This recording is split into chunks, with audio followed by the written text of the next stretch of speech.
What is up? It's Frank, and today we're talking about metabolism and whether or not you can actually boost it. I think people think that metabolism is like a organ or a muscle that you can work, that you can flex, when in reality it's a series of processes.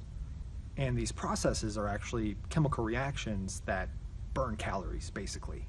The first process is called resting metabolic rate, or RMR, and it's the energy used for your basic bodily functions. The second process is called thermic effect of physical activity, or TePA, which is the energy burned during physical activity. The third process is called thermic effect of feeding, which is the energy used to break down food. So from there, we can use an online calculator to figure out how many total calories we burn per day and how we burn them. Physical activity accounts for about 10 to 30% of the calories that we burn. Digestion accounts for about 10% of the calories that we burn. And just being awake and doing nothing accounts for about 60% of the calories that we burn each day. So if the calculator told us we burn about 2,000 calories per day, then 200 to 600 calories are burned through physical activity, 200 through the act of digesting food, and 1,200 to 1,600 calories are burned just from us being awake. There are certain foods like coffee, chili, and some spices that can boost your metabolism, but it only offers negligible, short-lived changes that don't really affect your waistline.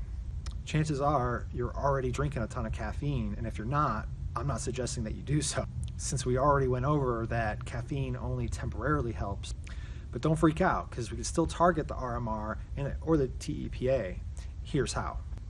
First things first, eating less and moving more.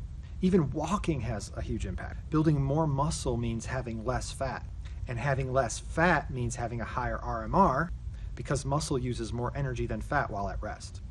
So medical issues aside, if you're confused on how to lose weight, then you're simply putting too much wood in the fire. And while eating several meals a day doesn't improve your metabolism, it's easier to keep a roaring fire going with manageable pieces of wood than to drop giant logs in an already cramped fireplace.